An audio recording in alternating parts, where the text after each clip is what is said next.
शाम के 6 बजे का समय। हाईवे पर गाड़ियां तेजी से गुजर रही हैं। सड़क किनारे एक बेहद साधारण झोपड़ी नुमा ढाबा है। इसकी कोई दीवारें नहीं है, बस 4 मोटे बांस के डंडों पर एक पुरानी और फटी हुई तिरपाल की छत टिकी है। नीचे कुछ पुरानी चारपाइयां बिछी हैं। मिट्टी के चूल्हे में लकड़ियां जल रही हैं। शुभ चेहरे पर थकान, लेकिन आंखों में ईमानदारी, और कपड़े मैले कुचले पहने हैं। एक बड़ी मिट्टी की हांडी में देसी मुर्गा पका रहा है। ताजे पिसे मसालों की महक हवा में घुल रही है। उसकी पत्नी कस्तूरी चूल्हे की आंच में पसीने से लथपथ होकर गर्मा गर्म तंदूरी रोटी बना रही है। पास ही 50 फीट की दूरी पर एक बहुत बड़ा चमकता हुआ रॉयल पंजाबी ढाबा है, जहां नियॉन लाइट्स जल रही हैं और महंगी गाड़ियां खड़ी हैं।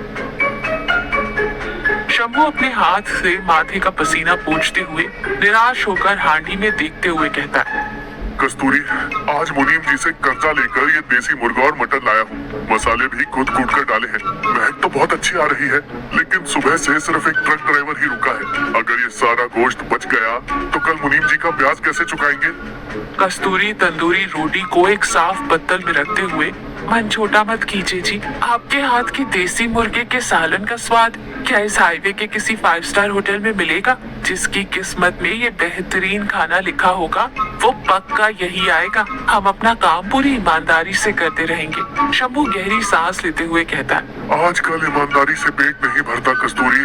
वो देखो, सेठ चंपक लाल के ढाबे पर कैसे भीड़ टूट रही है। उनके पास नरम सोफे हैं, बड़े बड़े पंखे हैं। वो लोग फ्रिज में रखा हफ्तों पुराना मांस रंग मिलाकर भी बेचे तो लोगों को वही पसंद आता है। हमारे पास क्या है? सिर्फ हाईवे की धूल और इस चूल्हे का धुआं। सेठ चंपक लाल अपने आलीशान ढाबे के बाहर खड़ा है। वो शंभू के ढाबे की तरफ हिकारत भरी नजरों से देखता है। चंपक लाल जानबूझकर जोर जोर से चिल्लाते हुए अपने मैनेजर से कहता है, अरे ओ मैनेजर, सड़क किनारे ये झोपड़ी अभी तक बंद नहीं हुई क्या? वो भिखारी आज देसी मुर्गा पका रहा है। हमारे रॉयल ग्राहकों को इसकी ये झोपड़ी और धुएं से चिढ़ हो रही है। कल तक इस कचरे के डिब्बे को यहाँ से उखाड़ फेंकना। मेरे ढाबे की खूबसूरती खराब हो रही है। शंभू चंपक लाल की बातें सुनकर सिर झुका लेता है। उसकी आंखों में आंसू आ जाते हैं। वो अपनी फटी जेब टटोलते हुए कहता है, सुना तुमने कस्तूरी? वो कैसी बातें कर रहा है? अगर कल मुनीम का कर्जा नहीं चुकाया तो चंपक लाल के कहे अनुसार हमारी तिरपाल उखाड़कर हमें सड़क पर फेंक दिया हो गई है। अचानक एक तेज रफ्तार लग्जरी कार का टायर फटने की जोरदार आवाज आती है। कार बेकाबू होकर शंभू के ढाबे के ठीक सामने आकर रुकती है। कार में से एक अधेड़ उम्र का आदमी अखिलेश उतरता है और हाफते हुए कार का बोनट पकड़ लेता है। अखिलेश पेट पकड़कर करहाते हुए कहता है, अरे बाप रे, एक तरफ ये भयानक भूख और ऊपर से इस टायर को भी अभी फटना था। चारों ओर देखते हुए फिर कहता है, कोई है क्या? कम से कम थोड़ा पानी मिल जाएगा, मेरी जान निकल रही है। शंभू घबराते हुए कहता है, बैठिए बाबूजी, पहले आप इस चारपाई पर बैठिए। कस्तूरी, जल्दी से पानी लाओ।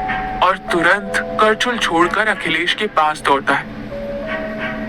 कस्तूरी एक साफ मिट्टी के घड़े से ठंडा पानी एक ग्लास में भरकर लाती है। अखिलेश कांपते हाथों से गटागट पानी पीता है, फिर कहता है, मेरा बीपी और शुगर अचानक बहुत गिर गया है। सुबह से कुछ नहीं खाया, मुझे बहुत तेज भूख लगी है, चक्कर आ रहे हैं। क्या खाने को कुछ मिलेगा? मैं उस सामने वाले बड़े ढाबे तक चलकर नहीं जा सकता। शंभू संकोच के साथ और विनम्रता से कहता है, बाबूजी, उस बड़े ढाबे में जाने का कोई फायदा भी नहीं है। वहाँ सब पैकेट बंद और केमिकल रंग वाला खाना मिलता है। मेरे पास देसी मुर्गे का रसेदार सालन, गर्मा गर्म तंदूरी रोटी और थोड़ा मटन कीमा फ्राई है। झोपड़ी है, लेकिन हमने इसे बहुत साफ रखा है बाबूजी। अगर आपकी इच्छा हो तो। अखिलेश बेताबी से मसालों की महक सूंघते हुए कहता है, देसी मुर्गे का सालन? जो भी है जल्दी ले आओ भाई, भूख के मारे प्राण निकल रहे हैं। कस्तूरी तुरंत एक बड़ा केले का पत्ता लाकर चारपाई पर बिछाती है।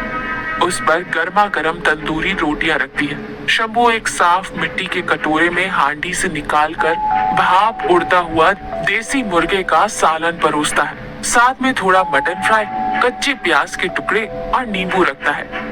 अखिलेश पहली तंदूरी रोटी का टुकड़ा सालन में डुबोकर जैसे ही मुंह में रखता है, उसकी आंखें खुशी से बड़ी हो जाती हैं। वो हैरान रह जाता है। आहा, उसकी आंखों में आंसू आ जाते हैं। क्या स्वाद है ये?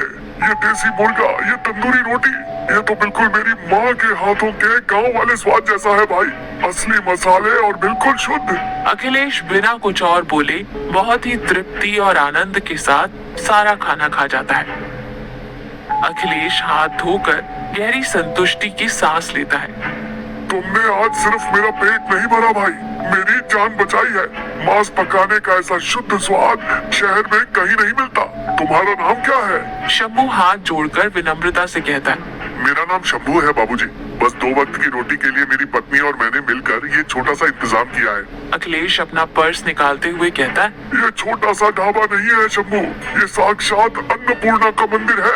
ये लो तुम्हारे पैसे। वो शंभू को 2000 रुपए का नोट देता है, जबकि खाने का बिल मुश्किल से 200 रुपए रहा होगा। शंभू घबराते हुए कहता है। नहीं बाबूजी, मेरे खाने के लिए 100-200 रुपए ही काफी हैं। ये बहुत ज्यादा है। अरे रख लो शंभू, ये खाने के लिए नहीं, तुम्हारे हाथों के हुनर का इनाम है। और ये लो मेरा विजिटिंग कार्ड। मैं शहर का बहुत बड़ा मीट एंड स्पाइसेस होलसेल व्यापारी हूँ। कल शहर आना, तुम्हें जितना भी उच्च क्वालिटी का मांस और मसाले चाहिए मैं अपनी फैक्ट्री से आधे दाम में दिलवाऊंगा। तुम्हारे हाथों का स्वाद सैकड़ों लोगों तक पहुँचना चाहिए। शंभू और कस्तूरी कृतज्ञता से हाथ जोड़ते हैं। पीछे जलते चूल्हे की रोशनी में शंभू की आंखों में उम्मीद की एक नई चमक दिखाई देती है। 2 हफ्ते बाद का दृश्य, दोपहर का समय। शंभू के ढाबे की तस्वीर पूरी तरह बदल चुकी है। अब वहाँ 10-15 ट्रकों की लाइनें लगी हैं। शंभू बेहतरीन क्वालिटी का मांस इस्तेमाल कर रहा है। देसी मुर्गा, मटन फ्राई और तंदूरी रोटी की सुगंध पूरे हाईवे पर फैली हुई है। कई ट्रक ड्राइवर चारपाइयों पर बैठकर पसीना पोंछते हुए चाव से तंदूरी रोटी और मटन खा रहे हैं।